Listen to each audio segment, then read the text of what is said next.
कसं झालंय का? खूप छान. असं रोज बनवायचा, म्हणजे मी बाहेरचे चिप्स नाही खाणार. मुलांना बाहेरचे स्नॅक्स खायला द्यायचे नाहीत, पण त्यांना काहीतरी क्रिस्पी आणि टेस्टी खायला द्यायचं असेल तर हे गव्हाच्या पिठाचे टोमॅटो नाचोस नक्की बनवून बघा. आज मी बनवले आहेत गव्हाच्या पिठाचे टोमॅटो नाचोस. त्यासाठी मी इथे 4 पिकलेले टोमॅटो घेतले आणि त्याची प्युरी करून घेतली.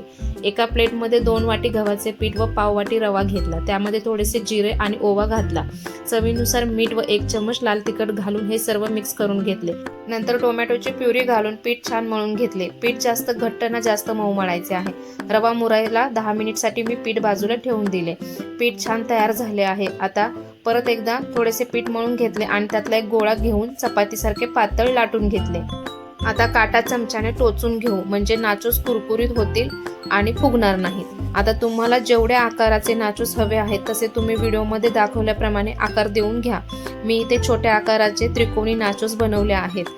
आता अशाच प्रकारे मी बाकीचेही नाचोस कापून घेते. आता सर्व कापलेले नाचोस मी एका प्लेटमध्ये काढून घेतले. आता गरम तेलात मीडियम गॅसवर तळून घेऊ. बाकीचेही नाचोस मी अशाच प्रकारे तळून घेतले आहेत. मार्केट सारखे अगदी घरच्या कमी साहित्यांमध्ये आणि कमी तेलामध्ये होणारे नाचोस तयार आहेत. तुम्ही ही रेसिपी नक्की ट्राय करून बघा. आता यावरती थोडासा पेरी पेरी मसाला, चाट मसाला व काळे मीठ टाकून घेतले आहे आणि टॉस करून घेतले आहे, म्हणजे मसाला सगळीकडे लागेल. रेसिपी आवडली असेल तर लाईक, शेअर आणि फॉलो करायला विसरू नका. थँक्यू.